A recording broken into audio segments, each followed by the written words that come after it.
Բարի լույս եւս մեկ անգամ շատ սիրելի հեռուստադիտողներ, առաջին ծրագիրը շարունակվում է եւ ուշադրություն։ Առաջին անգամ մենահամերգով հանդես է գալու Երևանում շատ տաղանդավոր երաժիշտ։ Արտերկրում մեծ լսարան ձեռք բերած եւ հայկական կանոնը հանրահռչակած երաժիշտը Հայաստանի ազգային նվագարանների պետական նվագախմբի հետ մեկ բեմում։ Սուրենում մասն է խոսքը։ Այո, եւ իհարկե մեր տաղավարում են Բելլա Պապիկյանը, կանոնահարուհին, եւ իհարկե Արմինե Հարությունյանը, ազգային նվագարանների պետական նվագախմբի ադմինիստրատոր։ Բարի առավոտ։ Բարի լույս։ Բարի լույս։ Ինչպե՞ս եք։ Հրաշալի։ Այստեղ իհարկե ադմինիստրատորն է մենակ նշված, բայց մենակ ադմինիստրատորի գործը չեք անում այնտեղ, որտեղ էլի շատ կարևոր դիրք եք զբաղեցնում նվագարաններում։ Շատ հաճելի է իհարկե ձեզ հյուրընկալել։ Ինձ մոտ փոփոխություններ են եղել եւ այսուհետ զբաղվում եմ Միայն ադմինիստրատոր։ Շատ լինելով երաժիշտ սրտով, հոգով, մտքով, այո, զբաղվում եմ այս կենտրոնում այդ աշխատանքներով։ Դե վաղը իհարկե լինելու է մենահամերգ, հա, որը կարծում եմ այսպես շատ երկար սպասված էր, որովհետև հատկապես վերջին շրջանում ավելի պոպուլյար դարձավ այդ հրաշալի գործիքը։ Իդեպ ես շատ եմ սիրում այդ գործիքը, շատ, որովհետև դա ինձ համար այսպես հետաքրքիր սիմվոլիկա ունի։ Խոսենք հենց սպասելիքներից վաղվա։ Մի քիչ լարվում եմ իհարկե։ Ինչու՞։ Անհնար է չլարվելու, չնյարդայնանալ, բայց վստահ եմ, որ ամեն ինչ շատ լավ է անցնելու, որովհետև մեր կազմակերպչական աշխատանքները տարվել են հոյակապ, ամեն ինչ պատրաստ է ու մնացածը կախված է ինձանից եւ իհարկե նվագախմբից։ Եվ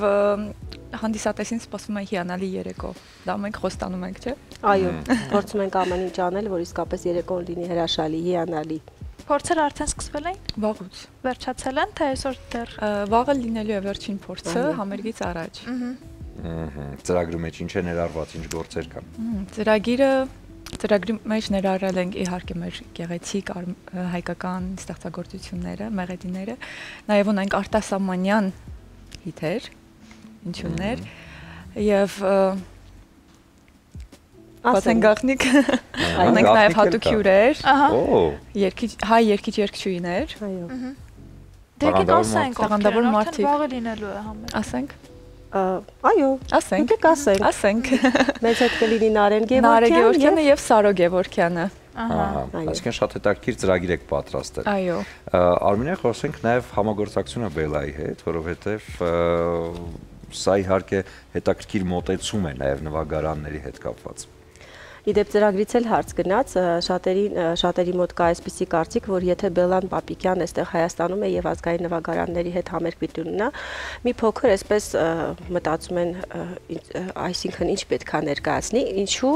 որովհետեւ իր կոնտենտը այլ է եւ սովոր չէ մեզ հայաստանյան այնուամենայնիվ հանդիսատեսին, բայց պիտի ասեմ, որ բացի այդ հրաշալի արտասահմանյան ստեղծագործություններից Բելլան համերգի ընթացքում այսպես մի փոքր էլ ես եմ փակագծեր, համերգի ընթացքում կատարելու է բավականին բարդ, պրոֆեսիոնալ, կոնկրետ հենց կանոնի համար գրված ստեղծագործություններ։ Գուցե շատերը դրան չէին սպասում, ինձ թվում է Բելլան էլ չէր սպասում դրան, որ այդպիսի մի առաջարկը նաև այդպես է լինելու եւ շատ հստակ դրված է, բացի այն, ինչ որ անում է Բելլան իր ամբողջ մայքով, նա նաև որպես կանոնահարուհի պիտի ներկայանա, պրոֆեսիոնալ կանոնահարուհի, այնուամենայնիվ Բելլան սովորել է այստեղ, ավարտել է կոնսերվատորիան եւ այսպես։ Համագործակցությունը շատ հետաքրքիր է, ոչ սովորական, գնալով մենք էլ ենք սովորում։ Ոչ սովորական քայլերի։ Շատ հետաքրքիր է ամեն դեպքում։ Փորձառական է եւ մեզ համար նվագախմբի եւ նաեւ Բելլայի համար։ Բայց ես վստահ եմ, որ հրաշալի է անցնելու, որովհետև վաղուց երևի սպասում էինք, որովհետև դուք անընդհատ գնում, գալիս եք, վերադառնում եք հայրենի կարճ ժամանակով եւ տարբեր այսպես փոքրիկ նույնիսկ ես հիշում եմ մեր տաղավարում ենք, ձեզ հյուրընկալել ենք կանոնով։ Այո, եւ դա հրաշալի էր եւ ես կարծում եմ մենակ կատարը վաղը կլինի։ Մնացել եմ դալիճում։ Շատ լավ, եւ սպասումների մասին արդեն խոսեցինք, ինձ հետաքրքիր է նաեւ մեկ ամիս է արդեն Հայաստանում եք եւ բացի փորձերից ինչով եք զբաղվել, ուր եք հասցրել լինել, կարոտը ինչպես եք կարողացել մի քիչ գոնե նվազեցնել։ Շատ կարոտացեի տելիքներին, օդին, շատ։ Բացի փորձերից նաև տանում ենք իհարկե միասին կազմակերպչական աշխատանքներ, այնտեղ շատ փոքր դետալներ կան, որոնց մասին պետք է հոգ տանել, օրինակ հագուստ եւ այլն։ Այդ ամենի մասին հոգ տարված է եւ վաղ արդեն իդեալական է լինելու ամեն ինչ։ Հայաստանում դեռ չեմ հասցրել ոչ մի տեղ գնալ, որովհետեւ փորձերը ու զբաղվածությունը շատ մեծ է, բայց ես ունեի մեկ նպատակ, որը որ վաղը կատարվելու է ու արդեն համերգից հետո կգնամ քաղաքից դուրս եւ կվայելեմ մեր բնությունը։ Բելա հարազատներից մարդ լինելու է, այստեղ են իրենք Երևանը բնակել։ Այո, իհարկե, բոլորը լինելու են։ Եվ ոչ միայն, նաև Դուբայից իմ ընկերներն են եկել այստեղ։ Հատուկ ինձ հետ լինելու համար, այո։ Արդեն հանդիպել ենք, շատ սրտացավ են, շատ այնպես հարազատի նման եւ բացի դա էլ ասեմ, որ Բելայի հայրիկը մեզ մոտ է աշխատում, Քամանչահար Հրանտ Պապիկյանը։ Այնպես որ հարազատները ոչ միայն դահլիճում են, այո։ Բելա վերջին շրջանում իհարկե շատ շրջանառվեց այն վիդեոն, որի մասին համոզված եմ բազմաթիվ խոսվել է, բայց կուզեմ եւս մեկ անգամ խոսենք։ Համագործակցությունը եւ գեղեցիկ աշխատանքը հայտնի իհարկե աշխարհարչակ Հաուզերի հետ միասին ինչպես եղավ եւ արդյոք հնարավոր է նաեւ շարունակություն լինի։ Մենք իհարկե շարունակություն ունենում ենք, արդեն շատ տեսահոլովակներ ենք միասին թողարկել։ Մեր առաջին տեսահոլովակի մասին ինձ թվում է բոլորը արդեն գիտեն, բոլորը արդեն ծանոթ են պատմությանը, որ ես ուղղակի գրեցի իրեն համացանցով ու պատասխան ստացա 1 ժամ անց եւ մեր համագործակցությունը սկսվեց հենց այդտեղից։ Միասին թողարկել ենք մոտ 7-8 տեսահոլովակ ու ասեմ մեր առաջին եւ մի քանի տեսահոլովակները իր էջում ունեն ամենաշատ դիտումները։ Մեր հայերը շատ աջակցող են ու շատ ողջավորված են, երբ որ մենք միասին թողարկեցինք այդ տեսահոլովակները։ Վաու, հետաքրքիր է։ Իսկ դուք իրեն գրեցիք, որովհետև իր արվեստի երկրպագու եք, թե նպատակահարմար գտաք, որ ձեր երկուսի արվեստը շատ գեղեցիկ կլինի միասին։ Ես իր արվեստի երկրպագուհի էի դեռ շատ վաղուց, երբ իրենք դեռ երկուսով են, հիշում եք, ունեն Թուչելոս խումբը։ Ես այն ժամանակվանից էի հետևում ու ուզում էի իհարկե օրերից մի օր նրանց հետ կամ նրանցից որևէ մեկի հետ մեկ բեմում հայտնվել կամ միասին համագործակցել կամ նվագել եւ մի քանի տարի առաջ ունեի հարցազրույց, որի մեջ կար կետ, որը ասում էր ով այն երաժիշտը ում հետ կցանկանաս օրերից մի օր մեկ բեմում հայտնվել կամ միասին համագործակցել ու ես նշել էի Հաուզերի անունը։ Եվ տարիներ անց այդ երազանքը իրականում կատարվեց։ Շատ ողջավորված եմ ու շատ ուրախ եմ։ Մենք հիմա շատ ջերմ հարաբերությունների մեջ ենք։ Դեռ մեր ընկերությունը շարունակվում է ու մեր համագործակցություններն էլ անպայման շարունակվելու են եւ Ինչպես ասում են, երազանքներ պայլուց զգուշ եղեք, կատարվում են։ Բելա, մենք գիտենք, որ կանոնը իր իսկ պատմությամբ, ամենասկզում եղել է գործիք տղամարդկանց համար, որովհետև չափերով մեծ է եղել, ծանր է եղել եւ կանոնահարներ են եղել։ Հետո արդեն իհարկե վերածվեց այս հրաշալի նուրբ մատները կպան կանոնին եւ կանոնը ավելի հնչեղ դարձավ ու գեղեցիկ։ Դժվար չի այդ մեծ գործիքը եւ ինչու հենց կանոնը ջութակ կարծի եմ դաշնամուր կամ միշտ երեխաներին տանում են դաշնամուրի կամ ջութակի ամենավերջում նոր կարող են կանոնի տանել բայց դուք կանոնը իրական երբ ծնողներս ընտրում էին թե ինչ գործիք պետք է նվագենք իմ եղբայրն էլ է երաժիշտ երբ որ մայրիկս մեր ձեռքը բռնած տարավ երաժշտական դպրոց եղբորս համար ընտրեց ջութակը ինձ համար ընտրեց կանոնը ես սկզբում դեմ էի չէի ուզում կանոնն ընտրել ես ուզում էի դաշնամուր նվագել բայց համոզեցին որ եթե կանոն նվագեմ նաև նվագելու եմ դաշնամուր ու ես Համաձայնեցի, դե փոքրիկ էի, չէի կարող ասել չէ, ու հետո սերը գործիքի հանդեպ սկսեց շատ միանգամից։ Սկզբում չէի սիրում, բայց հետո երբ որ արդեն հասկանում եմ գործիքը, երբ որ հասկանում ես թե ինքը ինչպես է հնչում, ինչ կարող ես անել այդ գործիքի վրա, սերը իրականում գնալով այս վերջին տարիներին էլ ավելի է մեծացել, քան սկզբում էր։ Ճիշտ է, այդպիսի բան կա, երբ դու գործիքը նվագում ես, ինքը դառնում է քո մարմնի շարունակությունը, առավելապես մեր պարագայում ծնկներին դրված, մատներով գրկում ենք, լարերը եւ այլ, գալիս է մի պահ, որ հասկանում ես, որ ինքը քո միակ եւ լավագույն ընկերն է, այդ ձեր կողմից էլ առաջին էս կանոն է եղել, չէ՞, սկզբում։ Ես ճիշտն ասած եւս դաշնամուր էի ընտրել, բայց իմ կյանքը շատ հետաքրքիր անցավ, եղբայրս ասեց, որ կանոնի արի գնա եւ այլ, առաջին անգամ լսեցի մի երեխայից ու բոլորովին չհավանեցի։ Բոլորովին չհավանեցի, բայց այնպես ստացվեց, որ ընթացքում ես էլ հիասթափության պահեր ունեցա, բայց հետո չգիտես ինչի դարձավ կանոնը ինձ համար մինչև այսօր կանոնի իմ լավագույն ընկերն է, անգամ իմ երեխաները գիտեն, երբ սենյակ եմ մտնում կանոնով, անգամ կարող եմ լույսը չվառել ու ինձ համար նվագել։ Վերջուրեմ ինձ հետ ինչ-որ բան է կատարում, ոչ մեկի ոչինչ չունեմ ասելու։ Իրականում հրաշալի գործիք է եւ զգալը այդ գործիքը եւ բարդ է եւ հեշտ։ Բելա, իսկ ամեում էլ ինչով եք զբաղվում, դասավանդում եք, թե միայն նվագում եք։ Նվագում եմ շատ մեծ միջոցառումների ժամանակ, բայց փակ միջոցառումներ, այսինքն նրանք կազմակերպվում են հատուկ բրենդների կամ հատուկ բարձր կլասի հյուրերի համար, նաև նվագել եմ իրենց ռոյալ ընտանիքներում եւ ոչ միայն Միացյալ Էմիրություններով, այլ նաև Էմիրություններից դուրս եղել եմ Սաուդյան Արաբիայում, Քաթարում, Օմանում եւ այս բոլոր ռոյալ ընտանիքների համար նվագել եմ։ Մեր կանոնը։ Այո։ Շատ լավ, վաղը համերգը կայանա, համոզված ենք հիանալի անցնելու եւ ինչ հետո հաջորդ թիվ ինչեր են սպասվում ազգային նվագարաններում, ինչ համագործակցություններ արդյոք նորից կլինի համերգային Բելայի հետ, ինչ է կլինեն։ Ես կարծում եմ վաղը համերգը կանցնի իսկապես շատ լավ, որովհետև մեծ թիմ է աշխատում եւ ազգային նվագարանների այսպես մեջքի հետևում կանգնած եւ Բելայի համար մեծ թիմ է աշխատում եւ դա շատ կարեւոր է։ Փորձում ենք ամեն ինչ անել շատ այդպես մանրակրկիտ ուսումնասիրված եւ որպեսզի հաջողի։ Եվ ես կարծում եմ կլինեն էլի համագործակցություններ, անկեղծ որ լինեմ, իմ գլխում այսպեսի մի միտք կա, որ հաջորդ թիվ համերգը, եթե մենք արդեն համագործակցենք եւս Բելայի հետ, լինի Դուբայում։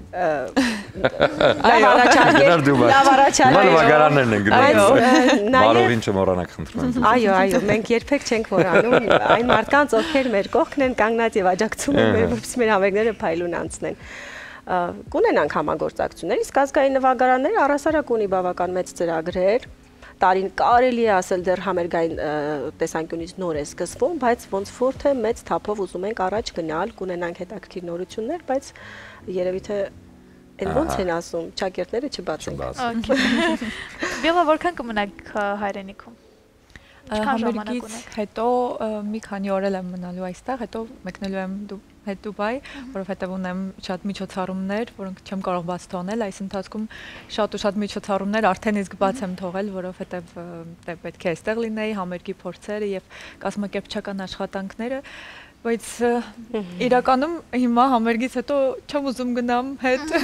որովհետև Հայաստանը, մեր օդը, մեր բնությունը շատ էի կարոտել։ Հիմա էլ ավելի շատ եմ զգում այդ կարոտը, քան նախկինում էր իրականում։ Ճիշտ եմ, Գուցե առաջիկայում ետ վերադառնաք մշտական բնակություն հաստատելու հայրենիքում, ու մեկ-մեկ գնաք Դուբայ նվագելու եւ հետ գալու։ Դրա մասին դեռ չեմ մտածել, բայց ինձ թվում է շատ հնարավոր տարբերակ է։ Հիմա այնքան լավ շրջան է, հա, մենք բողոքում ենք անձրևներից, բայց հենց անձրևները ստեղծում են կանաչ բնությունը, եւ ես կարծում եմ երաժշտությունը ավելի ներդաշնակ կդառնա բնության հետ հենց այս շրջանում։ Ամեն անգամ, երբ որ բարձրանում եք բեմ ու գործիքը ձեր ցնքներին է եւ դուք արդեն սկսում եք, հա, մատներով հպվել այդ գործիքին ու երաժշտությունն է դուրս գալիս։ Ինչի մասին եք մտածում։ Տվյալ գործի, որ նվագում եք, թե մտքերը գնում են արդեն ուրիշ տեղ։ Նա այդ ժամանակ իրականում երբեմն կենտրոնացած այդ գործն եք ուզում նվագել, եթե իհարկե բարձ ստեղծագործությունն է, երբեմն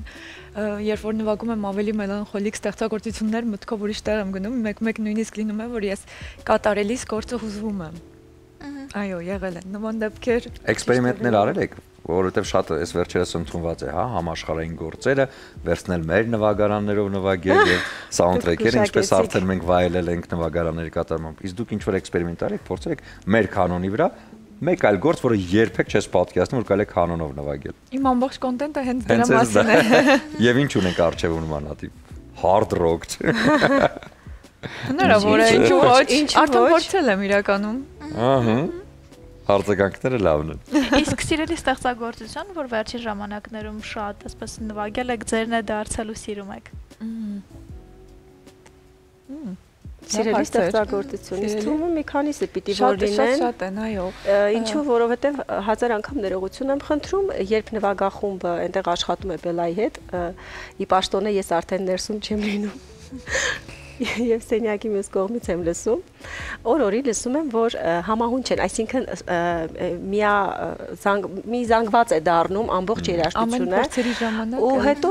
որպես երաժիշտ կողքից հասկանում ես, այս ստեղծագործությունը ինքը սիրով նվագեց, ավելի սենց, իսկ սա նվագեց, որովհետև պետքա, որովհետև պրոֆեսիոնալ, ինքը արդեն ասում եմ, Բելային հանձնարարվեց նաև բարդ ստեղծագործություններ, որոնք պիտի նաև հաղթահարվի։ Եվ փառք Աստծո Բելան իմիջիայլոց Բելան շատ աշխատասեր աղջիկ է, սա պիտի անպայման նշեմ։ Նախկինում ծանոթ չեմ եղել իր հետ, որպես երաժիշտ եւ ընդհանրապես։ Բայց այս մեկ ամսվա ընթացքում այսքան զբաղված լինելով հանդերձ հաղթահարեց բավականին բարդ ստեղծագործություններ ու երբ կապի ենք լինում, այսպես ասում եմ, հիմա նստեմ պարապեմ եւ այլ, ու ինձ թվում է այնտեղ կան ստեղծագործություններ, որոնք այսպես միանգամից հնչում են, միանգամից լսվում են, միանգամից իր կողմից ընկալվել են ու ինձ թվում է մի քանիսը կան։ Լավ, տենց որ սիրում ես, ես այդպես եմ կարծում։ Իրականում չեմ ուզում ասեմ ծրագրի մասին, որովհետև վաղը արդեն կիմանան, ծրագրի մեջ կա մի երաժշտություն, որը իրոք նվագելիս նվագախմբի հետ ես ուզում էի։ Ես ինքս ուզում եի ու մտքով ձեր ասացի պես ինչ որ ուրիշ տեղ էի գնում։ Ես արդեն գուշակում եմ, թե դա որը։ Դե վաղը արդեն կվայելեք, հասկանամ, որ գործերից է հենց Բելա նվագելուց ուզվում, իսկ որ գործեր են պարզապես ժպիտ տալիս նրան։ Իսկ փորձել եք արաբական, հա, գործերը, որտեղ հենց արաբական աշխարհում է կարելի ասել բնակություն հաստատել, հենց այդ գործերը տալ մեր կանոնին։ Իրականում էմիրություններում հենց արաբական գործեր եմ նվագում մեծամասամբ միջոցառումների ժամանակ, որովհետև այո, արաբներ են լինում հանդիսատեսը եւ ունեմ նաեւ արաբական գործիք, որը մեր հայկական կանոնից շատ է տարբերվում եւ հնչողությամբ եւ տեխնիկական հնարավորություններով, այո, բայց արդեն փորձում եմ տիրապետել, անում եմ այդ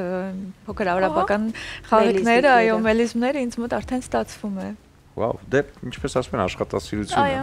ամեն ինչին իհարկե ավարտուն տեսք է տալիս եւ ես համոզված եմ, որ շատ լավ է անցնելու վաղվա համերգը, առավել եւս որ ազգային նվագարաններն են եւ բնականաբար այս գեղեցիկ համագործակցությունը տալու է շատ ճիշտ հնչողություն եւ տպավորություններ։ Ուզում եմ ձեզ նվիրել Իջևանի Սափոր սպիտակ գինին, որովհետեւ վաղը հաստատ իհարկե այդ առիթը կա, բայց մինչեւ համերգը կարելի է մի քիչ տրամադրությունը բարձր պահել այսօր եւ վաղն արդեն իսկ վայելել համերգային երեկոն։ Եվ քանի որ երաժշտությունը ինքնին տեսակով էմոցիաներ է եւ այն գործիքը, որի վրա դուք եք աշխատում, բնականաբար հենց էմոցիայի մեծ աղբյուրն է, նաեւ եւս մի աղբյուր կա, կոչվում են արև բացիկներ։ Այս բացիկները քարտեր են, որոնք էմոցիաներ են տալիս սիրելի մարդկանց։ Այստեղ ներառված են հայտնի ու սիրված երգերից ֆրազներ։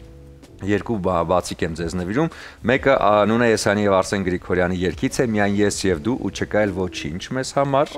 կարծում կա մարդուն կարող եք նվիրել, եւ իհարկե Արմինե ձեզ նույնպես նվիրեմ Անդրեի երգի խոսքերն են Իմ սերը քեզ թե վեր թողտա։ Սա իհարկե ձեզ, որպեսզի նվիրեք ձեզ շատ հարազատ ու կարեւոր մարդկանց եւ այդ էմոցիաները տակ նաեւ նրանց։ Վաղը անմոռանալի երեկո ենք մաղթում։ Այո, շնորհակալություն եւ եթե թույլ կտաք մի հավելում էլ անեմ, շատ կարեւորագույն հավելում, մենք պիտի հատուկ շնորհակալություն հայտնենք մեր մայստրո Նորայր Դավթյանին, ով առաջին իսկ օրից, երբ եղավ նմանատիպ առաջարկ Բելայի աշխատակազմի կողմից, այսպես ասած, այո, անում ենք համերգ եւ նվիրված պատրաստվում ենք վաղվա համերգին, այնպես որ շնորհակալություն նաեւ մեր մայստրոյին։ Այո, մայստրոն ինձ շատ է աջակցել, նույնիսկ ծրագրի ընտրությունը եւ այլն։ Հիանալի է։ Դե վաղը արդեն արդյունքը պարզ է լինելու, որ հիանալի է, այնպես որ տպավորությունների հետևից վաղը չենք մոռանում Արամ Խաչատրյան համերգասրահում վայելելու կանոնի եւ ազգային նվագարանների մի ամբողջ բույլ, որը կարծում եմ գեղեցիկ է։ Էսթետիկայով համեմված է լինելու, վստահաբար Բելայի դեպքում այդպես է։ Շնորհակալություն, որ առավոտեցիք մեզ։ Շնորհակալ ենք։ Հիմա կլինի կարճատև դադար մեր եթերում, որից հետո կվերադառնանք եւ կամփոփենք այսօրվա առավոտը։